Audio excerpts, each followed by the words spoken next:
Welcome back to The Explainer. Today we are bringing some serious energy to a deeply intriguing subject. We're going to dive right into the kahani, the ancient enduring story of an unseen parallel dimension. We'll be exploring the Islamic perspective on a supernatural ecosystem that operates literally right under our noses. We'll look at its architecture, its citizens, and the rules it plays by. So if you're looking to really understand the mechanics of this hidden world, you are in the exact right place. I want you to consider this for a second. Are we truly alone in this dimension? I mean, we walk through our physical world every single day, right? Interacting with the tangible, the biological, the stuff we can touch and measure. But what if the space around you right now is shared? What if our physical world is just one layer of a much more complex, multi-dimensional reality? Keep that in the back of your mind as we unpack today's source material, because it suggests that the unseen entities surrounding us are way more structured than just your average ghost story. We're talking about a reality that runs exactly parallel to our own. It's not in some faraway galaxy. It exists right here, layered over our physical spaces, just entirely out of our normal sensory reach. Which brings us to part one, the unseen parallel dimension, beyond the physical realm. Okay, let's get right into this. In Islamic tradition, Jinn are defined as supernatural beings. But notice the key differentiator here, their origin. They are created from smokeless fire. While we as humans are fundamentally tied to the earth, water, clay, biology, the Jinn are born of a completely different elemental state. Smokeless fire implies energy, heat, and a form that just isn't bound by the physical density we experience. Yet, despite this radically different makeup, they share the exact same dimension we do. It's like they're just slightly out of phase.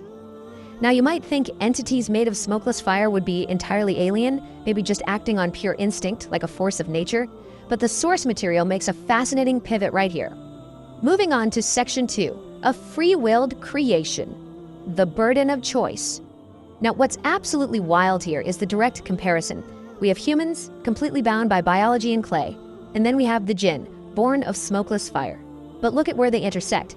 Both of these creations possess free will. Unlike angels in this tradition who are entirely obedient, the Jinn actually carry the burden of choice. They can be righteous believers, leading good moral existences, or they can be entirely wicked. And because they have free will, they share the exact same ultimate fate as humans. They face divine judgment for their actions, they're morally accountable. And this means this parallel dimension isn't some distant, separated reality. It intersects intimately with our personal, daily lives, right down to the very living rooms we're sitting in. Which leads us to section 3, companions and house guests, the intimate unseen. According to the source material, the realm of the Jinn is highly structured. It's not a monolith at all. There's a whole academic taxonomy giving us a roadmap of the specific types of Jinn we're exploring today. We've got the Qareen, the Amir, the Shayateen, the Ifrits, the Marid, along with a few other classifications. This hierarchy actually dictates how they interact with our world. So let's break down the two that are physically closest to us. First up is the Qareen. As the text calls it, this is your unseen companion. Tradition asserts that a Qareen is assigned to every single human being right from birth. Just think about that for a second. You have a constant, unseen, lifelong companion operating in that parallel layer of reality.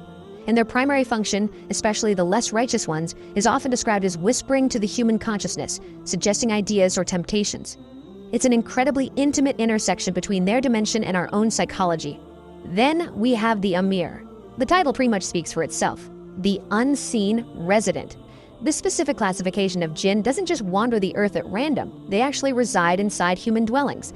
They share your home. They cohabit the exact same geographical space you do, operating in their dimension of smokeless fire while you operate in your physical one. The whole thing gets pretty mysterious when you realize that every home is theoretically a multi-dimensional shared space. But look, not all Jinn are simply quiet house guests or lifelong companions. We need to escalate the tension a bit here and look at the darker, far more dominant forces within the hierarchy, where free will takes a highly organized, darker turn. Section 4, the powerful and rebellious, whispers and brute strength. This breakdown brilliantly illustrates the varied threats within this unseen world. First, we have the Shayatan. These are the rebellious ones. Their weapon of choice actually isn't physical power at all. They are the whispers of temptation, organized and led by a central figure named Iblis. But then, you have to contrast that psychological rebellion with the sheer physical equivalent power of the next two classes. You've got the Ifrit, an immensely powerful class known for their cunning and strength. And finally, the Marid, known for their immense brute strength. These last two are autonomous, massive forces in the unseen realm. a really far cry from the unseen residents quietly sharing your living room.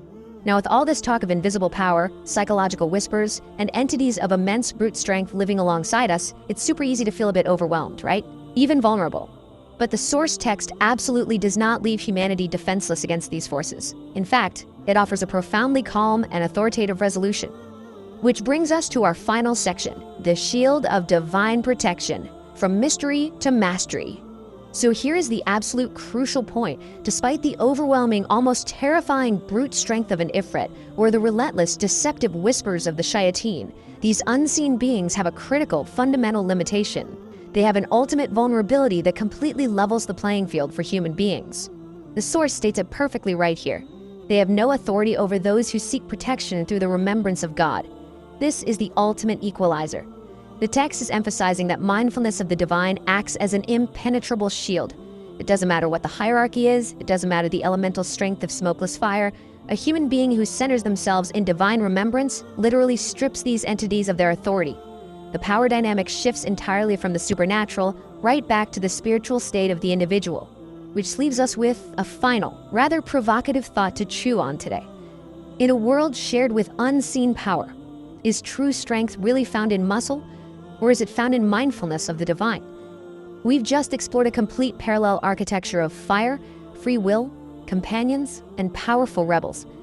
Yet the text ultimately suggests that the greatest armor we could ever possess isn't physical at all. Thank you so much for joining me on this deep dive. I really hope this explainer has brought some clarity and sparked your curiosity about the Jinn. Until next time, keep questioning the world around you, both the seen and the unseen.